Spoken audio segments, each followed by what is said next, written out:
Have you ever thought about allowing students to use your Adobe Connect meeting room for meeting and presenting material, sharing files, or sharing any sort of screen or taking notes without you present in your room? You can do that. You just need to make some adjustments to your meeting space. So after you've created a meeting space for your students, I would recommend creating a completely separate space outside your own personal office or virtual meeting. Title it potentially Student Meeting Space. You'll open up the room, go to the Meeting tab at the top of the screen, and click on Manage Access and Entry.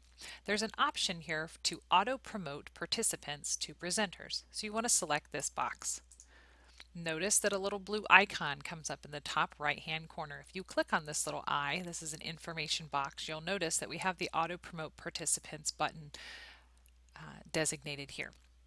So what will happen now is the students, any participant that logs in will auto promote to presenter. Let me change my role in this meeting room so that you can see what it looks like from host to participant. So notice the participant can't change anything in being shared in the screen.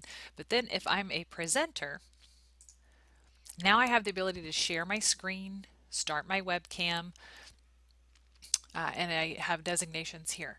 One thing that we don't have, however, is the ability to start the audio conference. And so what you want to make sure, let's go back to being a host. What you want to make sure that you do before you leave the room is to start the meeting audio.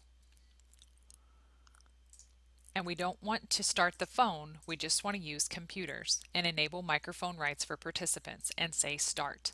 So now the microphone button appears here and we just have the ability to connect our audio. So let's now go back to being a presenter, which is how we're going to log in. Notice that we can start our microphone now, so that is different. So that's how we want it to be.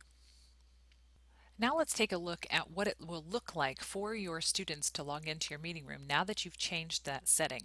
So when they come to your office, they'll click on Enter as a Guest and click on Enter Room.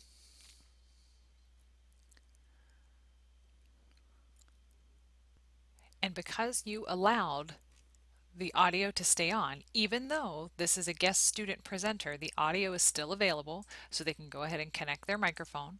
They can share their screen, start their webcam, and use chat.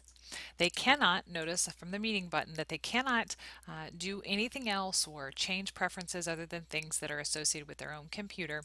So if you want them to have different pods, notes pods, file share pods, anything like that, make sure that you add it to the layout that you have shown to those students so that when they log in they see everything that they can possibly do. So again, be sure to set that layout up the way that you want the students to be able to interact with each other, and then make sure to start the audio for that and enable participants to be promoted to presenters upon access. And that's a great way to be able to provide this opportunity for your students to log into a meeting room and interact with each other without you present.